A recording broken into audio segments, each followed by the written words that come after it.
আকায়ে নিয়ামত, দরিয়ায়ে রহমত, সিরাজুল উম্মত, মখজানে ইলম ও হিকমত, ইমাম ইশক ও মোহাব্বত, ইমামে আহলে সুন্নাত, শাইখুল ইসলাম আল মুসলিমিন, হুজ্জাতুল্লাহি ফিল আরদিন, আয়াতুম মিন আয়াতিল্লাহ, মুজিজাতুম মিন মুজিজাতির রাসূল, ইমাম আহমদ রাজা ফাজিলে বেরেলভী রাদিয়াল্লাহু তাআলা আনহু কেবলমাত্র কাদেরিয়া তরিকার পক্ষ থেকে কলম ধরেননি, তিনি কলম উঠিয়েছেন তো কাদেরি তরিকা মান্যকারীদের পক্ষ থেকে, চিশতি তরিকা মান্যকারীদের পক্ষ থেকে, শহরবর্দী তরিকা মান্যকারীদের পক্ষ থেকে, নকশবন্দি তরিকা মান্যকারীদের পক্ষ থেকে, হানাফি মাযহাব মান্যকারীদের পক্ষ থেকে, শাফি মাযহাব মান্যকারীদের পক্ষ থেকে, মালিকি মাযহাব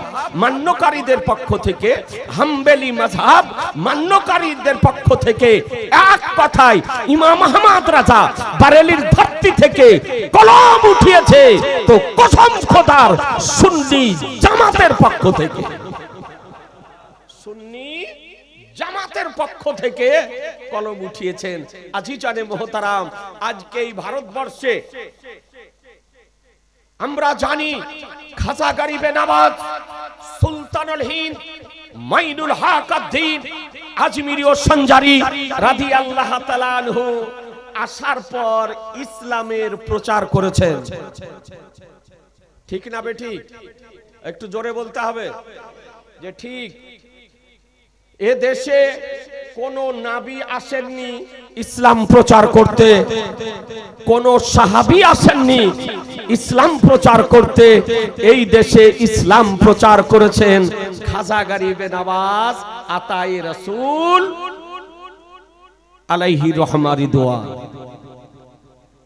খোদা প্রদত্ত, আল্লাহ তাআলার প্রদানকৃত তার শক্তি, তার অলৌকিক কর্মসমূহ দর্শন করে সেই সময়ের বিধর্মীগণ স্বেচ্ছায় নিজ ধর্ম ত্যাগ করে ইসলাম ধর্ম গ্রহণ করেছিলেন।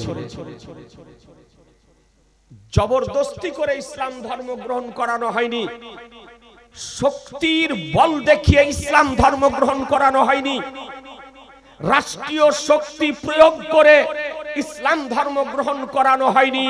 খাজা গরিবে নওয়াজের অলৌকিক কর্মসমূহ দর্শন করে স্বেচ্ছায় তারা ইসলাম ধর্ম গ্রহণ করেছিল। আমরা খাজা গরিবে নওয়াজের নিকটে ঋণী না? ঋণী নয়, জোরে বলতে হবে যে ঋণী। খাজা গরিবে নওয়াজের নিকটে ঋণী। কিয়ামতের পূর্ব পর্যন্ত এ মুসলমানকে স্মরণ করতে হবে যে দেশে খাজা গরিবে নওয়াজ ইসলামের প্রচার করেছেন। যে আকীদা বলি, যে ইসলাম এর আহকাম আরকান খাজা গরিবে নওয়াজ প্রচার করেছিলেন, সেই ইসলামের, সেই ইসলামিক আরকান আহকামের, সেই আকীদা বলি হেফাজত করে গিয়েছেন চতুর্দশ শতাব্দীর মহান মুজাদ্দিদ ইমামে আহলে সুন্নাত ইমাম আহমদ রাজা আলাইহি রহমা রিদওয়ান। সেই আকীদার হেফাজত করে গিয়েছেন, সেই ঈমানের হেফাজত করে গিয়েছেন। আজকে যে সময়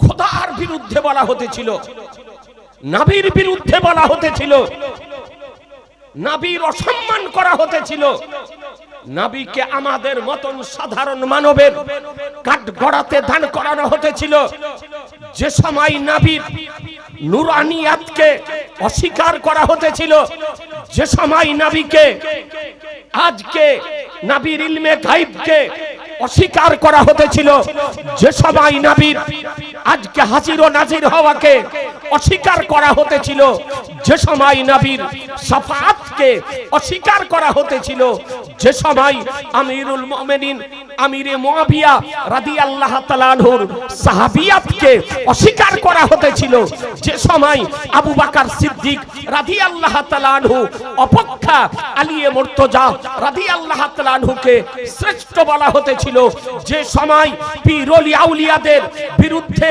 লেখা হতেছিল, এ আজিজানে মুহতারাম এহেন সমাজে আজকে বেরেলি শরীফের সজ্জমিন থেকে আজকে খোরধার লিখনি দ্বারা সমস্ত ভ্রান্ত মতবাদের খণ্ডন করে ইসলামকে পুনর্জীবিত করে বিশ্ববাসীকে উপহার দিয়ে গিয়েছেন, তারই নাম হলো ইমাম আহমদ রাজা।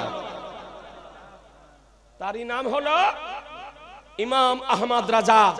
তিনি মাত্র 13 বছর 10 মাস 5 দিন বয়সে প্রচলিত সমস্ত ধর্মীয় বিষয়াদির উপরে পারদর্শিতা লাভ করে শিক্ষা জীবন সমাপ্ত করে মুফতির মসনদে বসেছিলেন।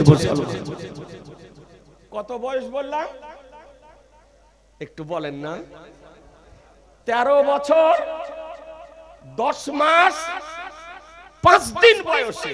আপনাদের আমাদের ঘরের ছেলেরা 13 বছর বয়সে পেশাব করতে শিখে না, না কি বলছেন? মাদ্রাসায় যারা শিক্ষকতা করে তারা জানেন, ছেলেকে ভর্তি করে আসেন তাকে পেশাব করানো শিখাতে হয়। মাদ্রাসাতে বিছানা তো পেশাব করে দেয়। আর আমার সরকারে আলা হযরত পৃথিবীর বুকে ইতিহাসের পাতা উল্টিয়ে দেখুন, বিরল যে 13 বছর 10 মাস 5 দিন বয়সে শিক্ষা জীবন সমাপ্ত করতেছেন।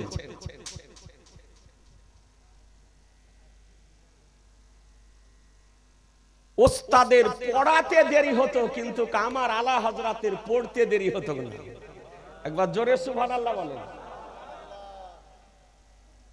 ওস্তাদের শিক্ষকের পড়াতে দেরি হতো, কিন্তু সরকারে আলা হযরতের পড়তে দেরি হতো না। জি, আমার আলা হযরত বাল্য অবস্থায় ওস্তাদের কাছে পড়তে যেতেন, তো পড়াতেন ওস্তাদের শিক্ষকে। হঠাৎ একদিন নির্জন জায়গাতে আমার আলা হযরতকে দিয়ে শিক্ষক বলতেছেন, বলে বাবু এখানে কেউ নেই, এখানে তুমি আছো আর আমি আছি, তুমি ছাত্র আমি শিক্ষক, তোমাকে একটি কথা জিজ্ঞাসা করতেছি, একটু সত্য কথা বলবে। বলে হুজুর কি? বলে আচ্ছা বলো, তুমি মানবের সন্তান না জিনের সন্তান? একটু জোরে বলেন না, আর একটু জোরে। বলে তুমি মানবের সন্তান না জিনের সন্তান? তো আমার আলা হযরত আজিমুল বরকাত আলাইহি রহমা রিদওয়ানের মুখে মুচকি হাসি চলে এসেছে। বলে হুজুর এইরকম প্রশ্ন আমাকে কেন করছেন? কারণটা কি? আমাকে কি মানবের সন্তান মনে হয় না? মানুষের সন্তান মনে হয় না? বলে না, তোমাকে দেখে আমার সন্দেহ হয়, এই জন্য তোমাকে জিজ্ঞাসা করতেছি। বলে হুজুর সন্দেহ কেন হয়? আরো তো ছেলেরা আসে, আরো বাচ্চারা আসে, তার মধ্যে আমাকে সন্দেহ কেন হয়? বলে শোনো, এই জন্য সন্দেহ হয় যে তুমি মানবের সন্তান না জিনের সন্তান, যে আমার পড়াতে দেরি হয় অথচ তোমার পড়া মুখস্থ করতে দেরি হয় না, এই জন্য আমার সন্দেহ হয়।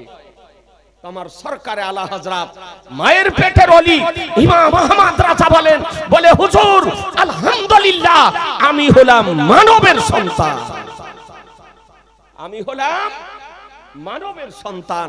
আজিজানে মুহতারাম, এই স্মৃতি শক্তি ছিল ইমাম আহমদ রাজা রাদিয়াল্লাহু তাআলা আনহুর। আজকে 13 বছর 10 মাস 5 দিন বয়সে শিক্ষা জীবন সমাপ্ত করে বারেলি শরীফের দারুল ইফতা আপনার প্রবেশ করতেছেন। দারুল ইফতার টেবিলে গিয়ে দেখতেছেন একটা আরবি ভাষাতে ইস্তিফতা এসেছে, একটি মশলা এসেছে। কোন ভাষায়? জোরে বলেন না। আরবি ভাষাতে।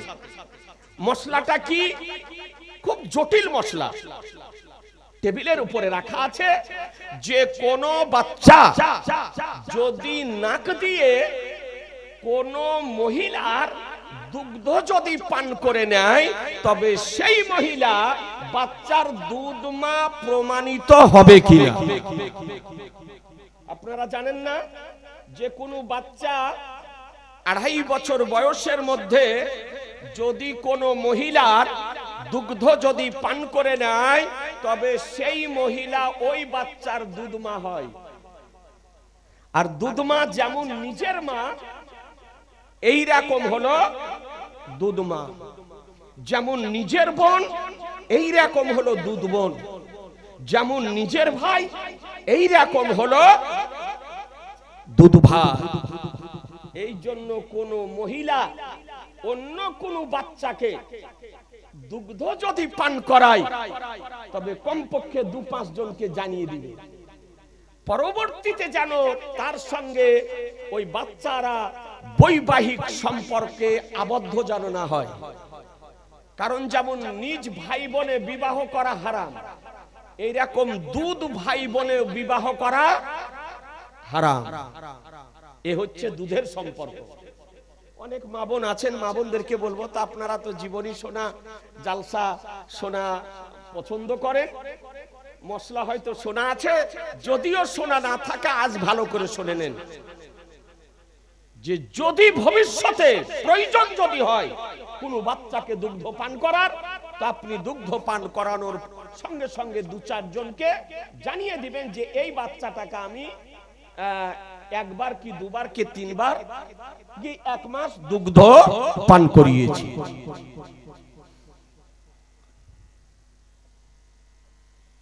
আজিজানে মুহতারাম, আমরা জানি দুধ পান করলে মুখ দিয়ে করে নাকি? মুখ দিয়ে না, মুখ দিয়ে। কিন্তু ইস্তিফতাটাতে রয়েছে, মশলাটিতে রয়েছে যে কোন ব্যক্তি নাক দিয়ে যদি দুধ পান করে নেয় তো দুধ মা প্রমাণিত হবে কিনা।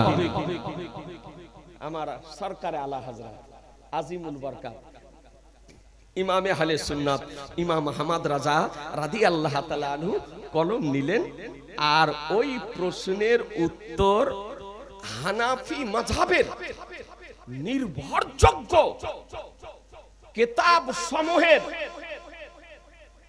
রেফারেন্স সহকারে ফতোয়াকে সুসজ্জিত করে লিখে নিয়ে নিজ পিতা উমদাতুল মুহাক্কিকিন মুফতি নাকি আলী খান আলাইহি রহমা রিদওয়ানের নিকটে গিয়ে হাজির করলেন যে হুজুর এই ফতোয়াটার উত্তর লিখেছি, যদি কিছু সংশোধন যদি করতে হয় তা আপনি করে দিন। আজিজানে মুহতারাম উমদাতুল মুহাক্কিকিন মুফতি নাকি আলী খান আলাইহি রহমা রিদওয়ান অর্থাৎ আমার আলা হযরতের পিতা ফতোয়া দেখার পর অতি আশ্চর্যান্বিত হয়েছেন আর মহব্বতে চোখে জল চলে এসেছে। দাঁড়িয়ে গিয়ে সঙ্গে সঙ্গে ইমাম আহমদ রাজাকে সিনার সঙ্গে লাগিয়ে নেওয়ার পর বলে আহমদ রাজা, আজ থেকে বেরেলির মুফতির মসনদ তোমার হাতে সমর্পণ করে দিলাম। আজিজানে মুহতারাম, বুঝা গেল যে ইমাম আহমদ রাজা কার নাম, যার হাতে 13 বছর 10 মাস 5 দিন বয়সে বেরেলি শরীফের মুফতির মসনদ সমর্পণ করা হয়েছে, তারই নাম হলো ইমাম আহমদ রাজা। আজিজানে মুহতারাম, তার নিকটে যে ভাষাতে ফতোয়া আসতো, খুব সহজ ভাবে একটু আপনাকে বোঝানোর আমি চেষ্টা করছি। আলা হযরত সম্পর্কে অনেক কিছু শুনেছেন এই মঞ্চে। গতবারও আমি আলোচনা করেছিলাম, কি আলোচনা করেছিলাম অত মনে নাই। মাওলানা বদরে আলম রাজভী সাহেব এই মঞ্চে তিনি উপস্থিত ছিলেন, এখানে আপনাদের পার্শ্ববর্তী ইমামতি করতেন। ইহ জগৎ থেকে বিদায় নিয়েছে, আল্লাহ তাআলা যেন তাকে জান্নাতের উচ্চ স্থান যেন দান করেন। সকলে বলুন আল্লাহুম্মা আমিন। যে ভাষাতে ফতোয়া ইস্তিফতা আসতো সেই ভাষাতে আমার আলা হযরত উত্তর দিতেন। একবার সুবহানাল্লাহ বলবেন না? আরবিতে প্রশ্ন, আরবিতে উত্তর, ফার্সিতে প্রশ্ন, ফার্সিতে উত্তর, ইংরেজিতে প্রশ্ন, ইংরেজিতে উত্তর। পাকিস্তানের একজন চিফ জাস্টিসের ইস্তিফতার, ইংরেজি ইস্তিফতার উত্তর আলা হযরত নিজেই ইংরেজিতে লিখেছিলেন। যে ভাষাতে প্রশ্ন আসতো সেই ভাষাতে উত্তর দিতেন। শুধু তাই নয়, যদি গদ্যে প্রশ্ন হতো তো গদ্যেই উত্তর দিতেন, পদ্যে যদি প্রশ্ন হতো তো পদ্যেই উত্তর দিতেন। আজিজানে মুহতারাম, তিনি বিশ্ববাসীকে একটি হানাফি মাযহাবের নির্ভরযোগ্য ফতোয়ার কিতাব প্রদান করে গিয়েছেন। উলামায়ে কেরামগণ জানেন, যার নাম হলো আল আতাইয়া নববিজ্ঞা ফি ফাতাওয়া রাজাবিজ্ঞা। মুখতাসার নাম হলো ফাতাওয়ায়ে রাজাবিয়া। কি নাম বললাম? একটু মুখস্থ করেলেন না? আমরা সুন্নি মানুষ, সকলে আমরা সুন্নি। ফাতাওয়ায়ে রাজাবিয়া, জোরে বলেন, ফাতাওয়ায়ে রাজাবিয়া 12 খণ্ডে বিভক্ত। কত খণ্ডে? 12 খণ্ডে বিভক্ত। এ ফাতাওয়ায়ে রাজাবিয়া যারা আহলুস সুন্নাত আল জামাতের উলামায়ে কেরাম, মুফতিয়ানে কেরাম, তারা তো ফতোয়া এই কিতাব থেকে দেন। ওহাবি যারা, দেওবন্দি যারা, তারাও আপনার হানাফি মাযহাবের ফতোয়া তলাশ করার জন্য আমার সরকারে আলা হযরতের ফাতাওয়ায়ে রাজাবিয়া তলাশ করে বসে। জি, তাদেরও দারুল ইফতাতে পাবেন। আপনি যান দেখুন, দারুল উলুম দেওবন্দের দারুল ইফতাতে আমার সরকারে আলা হযরতের ফাতাওয়ায়ে রাজাবিয়া রাখা। 12 খণ্ড, মোটামুটি এতটা উঁচু নাকি গো? এইরকম মোটা মোটা খণ্ড আছে বলছে। জি, কিতাবটির মধ্যে অনেকের কাছে হয়তো আছে, ওলামায়ে কেরামের কাছে। দেখবো যদি মনে করেন সকাল বেলাতেই আপনার ইউনিভার্সিটি, অচিন্তলা ইউনিভার্সিটিতে গিয়ে দেখে আসি। সব মৌলবীর পক্ষে পড়া সম্ভব নয়।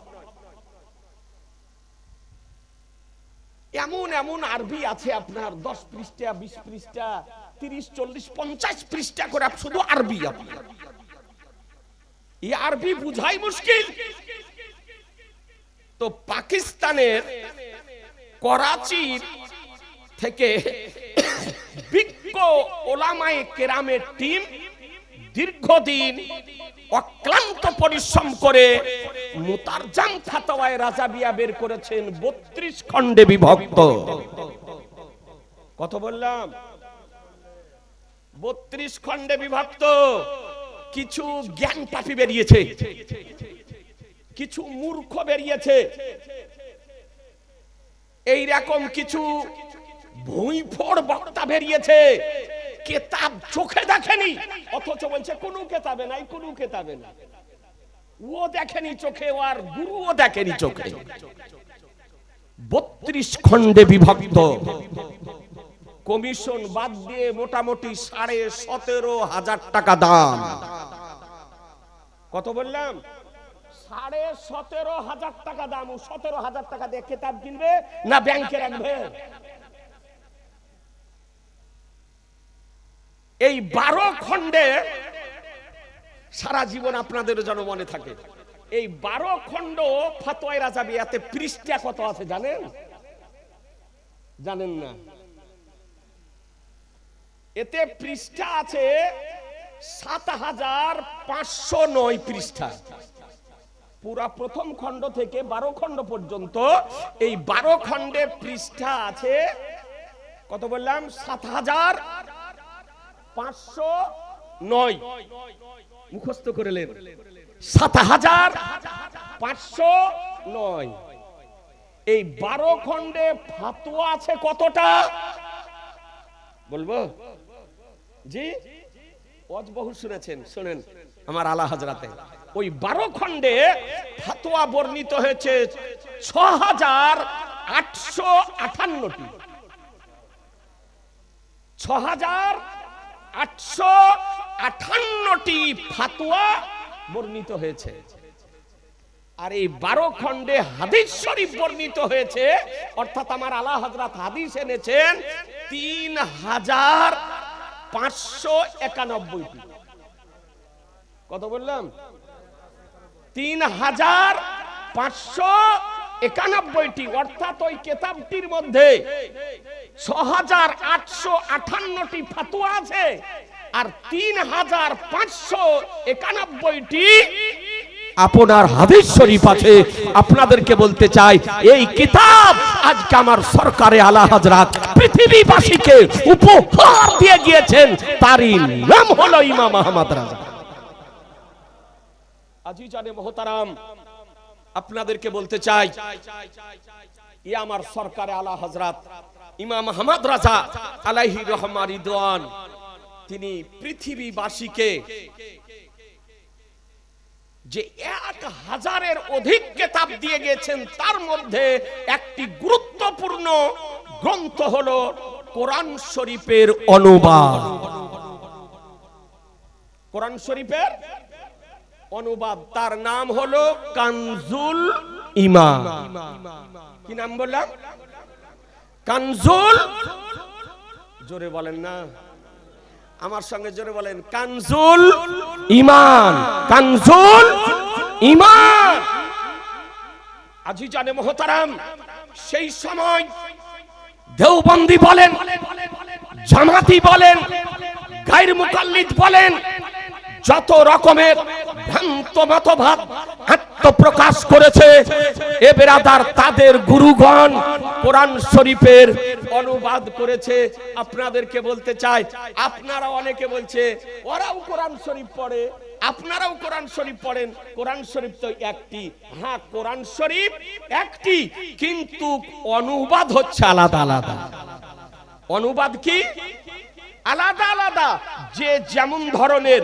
সে অনুবাদ তেমন ভাবে আপনার করেছে মন গড়া করেছে এ বেরাদারান ইসলাম কাদিয়ানির তরজমা বলেন জামাতির তরজমা বলেন মওদুদির তরজমা বলেন গায়র মুকাল্লিদের তরজমা বলেন আশরাফ আলীর তরজমা বলেন যারা আজকে অনুবাদ করেছে কোরআন শরীফের অনুবাদ করতে গিয়ে কেউ বলেছে যে নবীর পূর্বের ও পরের গুনাহকে আল্লাহ ক্ষমা করে দিয়েছে কেউ আপনার অনুবাদ করতে গিয়ে বলেছে নবী পথভ্রষ্ট ছিল পথহারা ছিল আল্লাহ তাকে পথ দেখিয়েছেন বলুন মুসলমান যে আজকে কোরআন শরীফের অনুবাদ করতে গিয়ে নবীকে যদি পথহারা যদি বলে পথভ্রষ্ট যদি বলে নবীর গুনাহ প্রমাণ যদি করে এই রকম কোরআন শরীফের অনুবাদ পড়ার পর ঈমান সুরক্ষিত থাকবে না ধ্বংস হবে জোরে বলতে হবে যে ধ্বংস হবে এ বেরাদার আবুল আলা মওদুদি একটি দল আছে একে বলে জামাত ইসলামী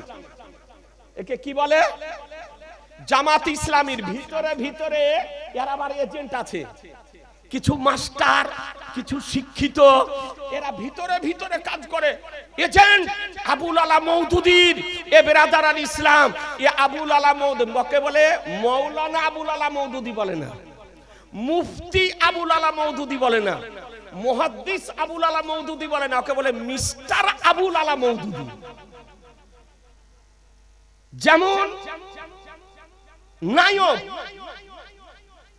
কিছু আর অন্ধ ভক্ত আছে ওকে নিয়ে পাগল ওর নাম কি ডাক্তার জাকির মৌলানা জাকির নাইক নয় মুফতি জাকির নাইক নয় মুহাদ্দিস জাকির নাইক নয় ওর নাম কি ডাক্তার জাকির নাইক এমবিবিএস ডাক্তার ও ট্যাবলেটের নাম জানে ইনজেকশনের নাম জানে কেমন করে চিকিৎসা করতে হয় তাই জানে কিন্তু ব্রাদার আল ইসলাম আজকাল সোশ্যাল মিডিয়ার যুগ কম্পিউটার নিয়ে খেলা করে একটা সুইচ টিপলে সব চলে আসছে গো জি।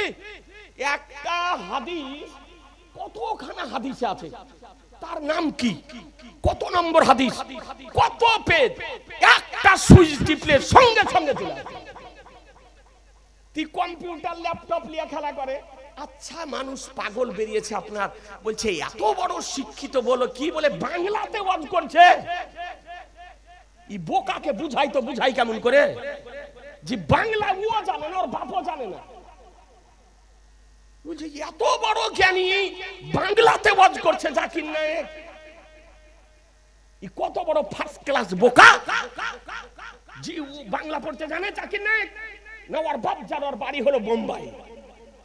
জি ও আমেরিকাতে এমবিবিএস ডাক্তার হয়েছে, ইহুদি খ্রিস্টানদের দালাল, তাই ডাক্তারি ছেড়ে দিয়ে আজকে আপনার মৌলবিগিরি আরম্ভ করেছে না পড়ে মুসলমান। ই জানে না যে ও বলছে হিন্দিতে, মেশিনের সাহায্যে ওটাকে ভাষান্তর করা হচ্ছে, চেঞ্জ করা হচ্ছে। ই বোকা বুঝে না, বলছে যে এত বড় জ্ঞানী বাংলাতে ওয়াজ করছে। এরকম বোকা আপনার বেরিয়েছে। তো মৌলানা নয়, মুফতি নয়, মুহাদ্দিস নয়, আরবি কোনোদিন পড়ে না, যে কোরআন শরীফ শুদ্ধ করে পড়তে জানে না, আয়াত নম্বর বলে, অনুবাদ বলে, কোরআন পড়তে জানে না। আপনাদেরকে বলতে চাই যে এই রকম মিস্টার আবুল আলা মওদুদি হলো মিস্টার, ও একটা দল তৈরি করেছে, ওর নাম হলো জামাতি ইসলামী। নাম শুনেছেন? হ্যাঁ চলে এসছে, খুব বিপদ আপনার। একটা পুকুরে যদি কচুরি পানা পড়ে যায় তো পুকুর বাদ করে দিবে, আর একটা গ্রামে যদি একটা ওয়াহাবি ঢুকে যায় তো গ্রামকে বাদ করে দিবে। ও ভিতরে ভিতরে কখন করবে আপনি বুঝতে পারবেন না। ও দেখবে বড় লোকের ছেলেকে, লাঠেল বংশের ছেলেকে, ধনশালীকে, শিক্ষিতকে ও বেছে বেছে আপনার ধরবে। জি এ হলো আবুল আলা মওদুদি, ই কোরআন শরীফের অনুবাদ লিখেছে, ভুলে ভরা তাফসীর লিখেছে, ভুলে ভরা। সে কি বলেছে জানেন? সে বলেছে যে সিনেমা দেখা যায়, বলছে ওতে থেকে জ্ঞান লাভ হয়, সিনেমা দেখা যায়। তারপরে বলেছে যদি নামাজ কেউ না পড়ে তো কাফের হয়ে যাবে, কেউ যদি নামাজ না পড়ে তো কাফের হয়ে যাবে।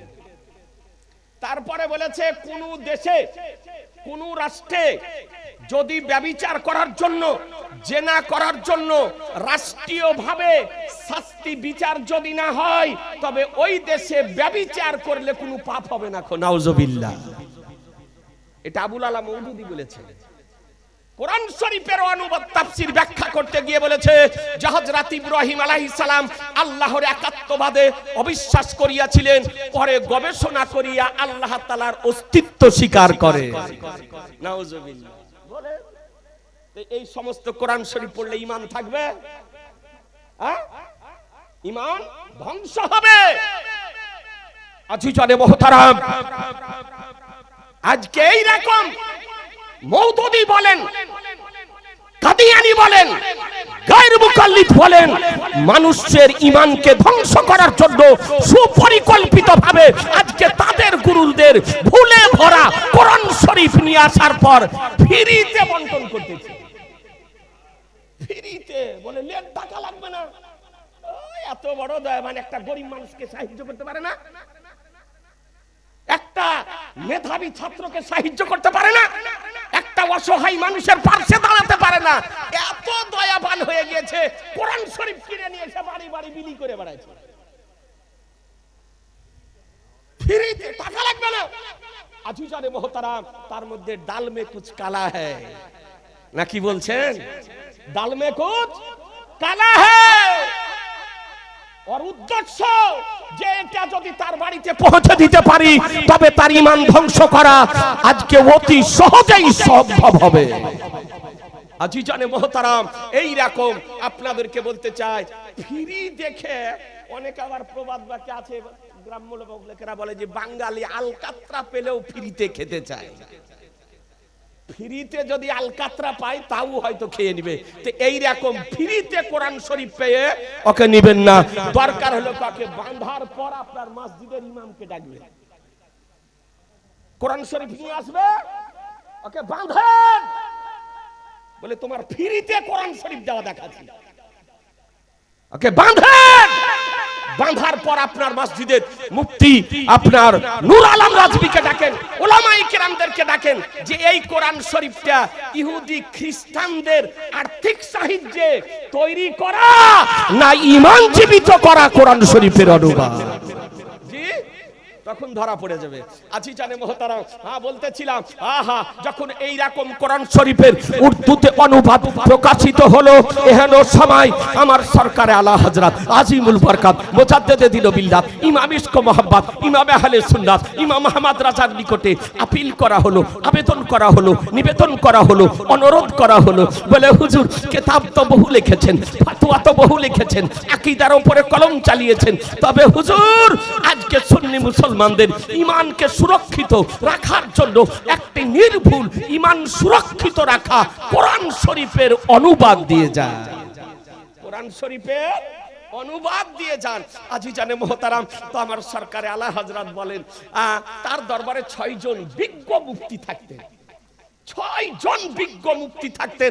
আমার আলা হযরত ফতোয়া লিখাতেন। এ বেরাদার, তো সদরুস শরিয়া মুফতি আমজাদ আলী আলাইহির রহমার রিদওয়ান, যিনি বাহারে শরিয়াতের লেখক, রাইটার, ফতোয়ায়ে আমজাদিয়া রাইটার, তো সদরুস শরিয়া আলাইহির রহমার রিদওয়ান আবেদন করলেন, হুজুর একটি কোরআন শরীফের অনুবাদ লিখে দিয়ে যান যাতে সুন্নি জগতের ঈমান সুরক্ষিত থাকে। তো তিনি বললেন, মৌলভী আমজাদ আলী, এরকম তোর সময় নেই, এইরকম টাইম নেই, কখন এক কোরআন শরীফের অনুবাদ লিখবো, উর্দু ভাষাতে টাইমের দরকার, সময়ের দরকার, তো কখন লিখা যায়? তো শেষ পর্যন্ত আলোচনা করে বলে যে শোনো, এই দুপুরের আমি খাওয়া দাওয়া করে যখন একটু কাইলুলা করি, ওই সময়তে তুমি কাগজ আর কলম নিয়ে চলে আসবে। একবার সুবহানাল্লাহ বলেন, একটু জোরে বলেন না। আহা, এই কাইলুলা করাটা হলো নবীর সুন্নাত। দুপুরে খাওয়ার পর একটু রেস্ট নেওয়া, একটু আরাম করা, এটা হলো নবীর সুন্নাত, এতে উপকার। তো বলে যে আমি যে কাইলুলা করি, যে একটু আরাম নি, বিশ্রাম নি, এই সময়ে তুমি কাগজ কলম নিয়ে এসো। এ বেরাদার, সদরুস শরিয়া মুফতি আমজাদ আলী আলাইহির রহমার রিদওয়ান ওই কাইলুলা করার সময়, আরাম করার সময় কাগজ আর কলম নিয়ে উপস্থিত হলেন। আমার আলা হযরত একদিক থেকে কোরআন শরীফের উর্দু অনুবাদ বলে যান, জোরে বলতে হবে, আর একটু জোরে। কারো কোনো অনুবাদ দেখে নয়, কোন তাফসীর সামনে রেখে নয়, যেমন কোরআন শরীফ পড়ে এই রকম করে আমার আলা হযরত একদিক থেকে একেবারে বিসমিল্লাহ থেকে অনুবাদ শুরু করালেন। তিনি মুখে বলেন, আর সদরুস শরিয়া মুফতি আমজাদ আলী আলাইহির রহমার রিদওয়ান তিনি লেখেন, অনুবাদ উর্দুতে লেখেন, লিখে গিয়ে বড় বড় যে তাফসীর, সেই সমস্ত তাফসিরের সঙ্গে মিলান, তাফসিরে জালালাইন, তাফসিরে মাদারিক, তাফসিরে সাবিক, তাফসিরে মুআল্লিমুত তানজিল, তাফসিরে কাবীর, তাফসিরে রুহুল মানি, তাফসিরে রুহুল বয়ান, তাফসিরে আপনার খাজিন, তাফসিরে মাঝারি, তাফসিরে জুমাল, তাফসিরে আজিজি প্রভৃতি যে সমস্ত মাশহুর ও মারুফ তাফসীর, সে সমস্ত তাফসীরের সঙ্গে মিলিয়ে দেখেন যে কোন জায়গাতে আলা হযরতের তরজমায় ব্যতিক্রম হয়েছে কিনা। এইভাবে তিনি কোরআন শরীফের অনুবাদ লেখাতেন। সময় নেই, তিনি কোরআন শরীফ মুখস্থ করেছিলেন কদিনে? কেউ বলতে পারবেন? কদিনে? 30 দিনে নয়, 26 দিনে। কয় দিনে? একটু কথা বলেন না। 26 দিনে। 26 তারিখ দিবাগত 27 হলো লাইলাতুল কদরের রাত্রি, আর লাইলাতুল কদরের রাত্রিতে তিনি কোরআন মাজিদ খতম করেছিলেন। বহু ওলিয়া উলিয়ার জীবনী শুনেছেন, বহু ওয়াজ নসিহত শুনেছেন, কিন্তু ইমাম আহমদ রাজা কার নাম? যে ইমাম আহমদ রাজা যতটুকু কোরআন শরীফ শুনতেন, শোনার সঙ্গে সঙ্গে ব্রেনে সেপে হয়ে যেত, আর 20 রাকাত তারাবিতে রাজা মসজিদে গিয়ে শুনিয়ে দিতেন। মুখস্থ করার সময় নেই, মুখস্থ করার সময় নেই। একজন চিঠিতে লিখেছিলেন হাফেজ, তাই হাফেজ শব্দটি দেখে তিনি ক্ষুব্ধ হলেন যে আমি হাফেজ নই, অথচ হাফেজ লিখেছে। সেই দিন ছিল রমজানের প্রথম চাঁদ, তারাবির নামাজ রাজা মসজিদে হবে। তো বলে যে শোনো, ও যেন মিথ্যা না হয় আর আমাকেও যেন প্রশ্নের উত্তর না দিতে হয়, তবে শোনো কোরআন শরীফ মুখস্থ করতে হবে। তো কখন করব? বলে শোনো, এশার আজান হবে আর তুমি কোরআন শরীফ নিয়ে এসে আমাকে পড়ে শোনাবে, আর আমি শুনবো, তারপরে সালাত হবে, মসজিদে যাব, তারপরে রাজা মসজিদে শোনাবো। তো যখন আপনার ওই 20-25 মিনিট পূর্বে যখন এশার আজান হতো, তিনি ওযু করে এসে আমার আলা হযরতের সামনে কোরআন শরীফ দেখে পড়তেন, আর আমার আলা হযরত শুনতেন। 1 পারা, সোয়া পারা, 1.5 পারা যতটা পড়তেন ততটা আপনার আলা হযরতের ব্রেনে সেভ হয়ে যেত। সঙ্গে সঙ্গে গিয়ে 20 রাকাত তারাবিতে কোরআন মাজিদ শুনিয়ে দিতেন।